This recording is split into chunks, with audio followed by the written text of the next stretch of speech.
কুহু টক্সে আবারও স্বাগতম।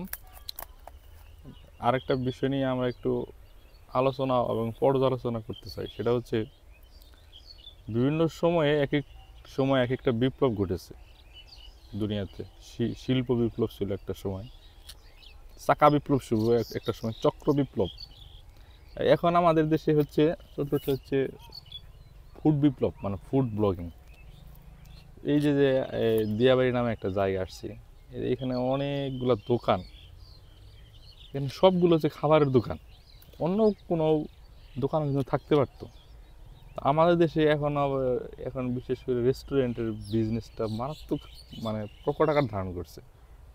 কাচ্চি ভাই, কত ভাই, কাচ্চি ভাবি, মানে নানান রকমের বিষয়। এই যে যে খাওয়া নিয়ে, মানে সব জায়গায় খালি খাওয়া খাওয়া, এই জিনিসটা কেন? এটা কি তাহলে এই খাওয়ার বিষয়টা কি অথেন্টিকই বলবো না? অথেন্টিকই তো, সব কিছুই অথেন্টিক, অথেন্টিক ছাড়া কোনো কিছু নাই তো। খাবারের যে বিষয়টা হয়েছে, এই জিনিসটা সবার মধ্যেই আছে।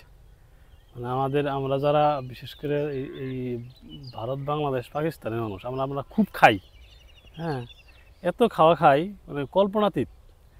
আর সব কিছুর কেন্দ্রে হচ্ছে খাওয়া। অনুষ্ঠান হবে খাওয়া, মিলাদ হবে খাওয়া, রিইউনিয়ন হবে খাওয়া, একটু বসে গল্প করি খাওয়া, মানে একটা জায়গায় ঘুরতে গেলাম খাওয়া, এই জায়গায় আসলাম আমি খাবো না, এরকম একটা।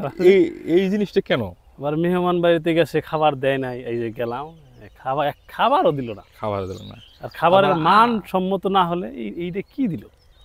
ওইটা আবার আইসো না খাই যাবা, মানে কোনো জায়গায় গেলে খাইতে হবে, মানে বিষয়টা এরকম না খেয়ে আসাই যাবে না, না খেয়ে আসা মানে এটা অপরাধ। তো এই জিনিসটা হওয়ার মেইন কারণ হচ্ছে আমাদের এবারে যে আমরা অনেক যুগ হাজার হাজার বছর যাবৎ বলা যেতে পারে যে আমরা খাবারের কষ্টে ছিলাম। আমাদের বিশেষ করে এশিয়ানগুলোই আমরা খাবার পাইতাম না। খাবার আমাদের সবসময় আমাদের খুব, মানে যে দেখা যায় যে যেমন 1974-এ খাবারের অভাবে মানুষ মারা গেছে, এরকম অনেক সময় জাস্ট খাবার না থাকার কারণে না খেয়ে মানুষ মারা গেছে। এই যে আবার হচ্ছে জমিদার প্রথা ছিল, তারপর আরও আগে যে বিভিন্ন বণিকরা আসতো, আবার হচ্ছে ইংরেজরা যে শাসন করতো, ওই সময় আমাদের সবারই খাবারের অভাবটা ছিল। তা আমরা জাতিগতভাবে চেষ্টা করতাম সবসময়, বা করছি, যে কীভাবে খাবারের সচ্ছলতাটা আনা যায়। এখনও আমাদের মধ্যে প্রথমেই থাকে হচ্ছে খাবারের সচ্ছলতা আনার চেষ্টা। ওই যে আমাদের জেনেটিকলি বা আমাদের প্রজন্ম থেকে প্রজন্ম যে আমরা খাবারের সমস্যায় ছিলাম, আর খাবারের এই সমস্যা থেকে উত্তরণের চেষ্টা করছি, এই চেষ্টার প্রেক্ষিতেই আমরা যখন একটু সচ্ছল হয়েছি বা এখন আমরা খাবার খাওয়ার একটা উপযোগী অবস্থানে আসছি, এই জন্য আমরা খাই, মানে যে এটা আমাদের খাইতেই হবে। কারণ আমাদের পূর্বপুরুষ বলো বা আমাদের এই সাবকন্টিনেন্টে বলো, খাবারের অভাবের কারণেই এখন একটু সচ্ছল হওয়ার কারণেই আমরা খাবার খাই।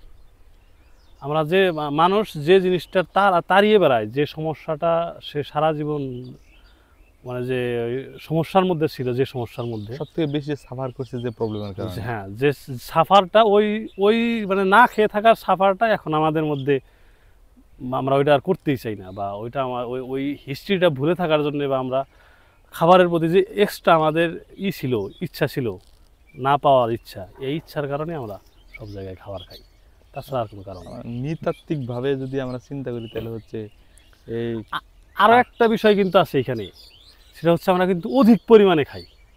হ্যাঁ, বিষয়টা তো ওইটাই, মানে আমরা কম খাইতাম, ওইরকমও শুনছি যে ভাত রান্না করছে পানি দিয়া, ইনস্ট্যান্ট পানি দিয়া দেওয়ার পরে ওই পানি শুধু খাইছে, ভাত রাইখা দিত, এরকম ঘটনা ঘটছে।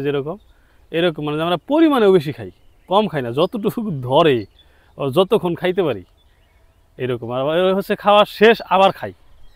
তাহলে খাওয়ার সাথে আমাদের কি, মানে কি বলা হয় যে দুর্ভিক্ষমূলক ইতিহাস জড়িত। এই কারণে কি বাংলাদেশের মানুষ এশিয়ান পিপলগুলো বেশি খায়? হ্যাঁ, এইরকম সব ক্ষেত্রেই যে জিনিসটা মানুষ সাফার করে ওইটা থেকেই মানুষ বের হইতে চায়। আমরা খাবারের সাফার করছি, খাবার থেকে বের হয়ে গেছি। তার মানে একটা সময় আমাদের দেশের মানুষ যারা, মানে ইতিহাস থেকে যারা জানা যায় যে খাবারের প্রচণ্ড অভাব ছিল, এখন একটু সচ্ছলতা আসছে, বা মানে কি বলা হয় আধুনিকায়নের কারণে খাবারের সংকটটা চলে গেছে। এই কারণে ওই জিনিসটা, মানে আগের যে নিডটা ছিল এটা এখন আছে, যার কারণে মানুষ এখন সব জায়গায় খালি খাবার কেন্দ্রিক হয়ে গেছে।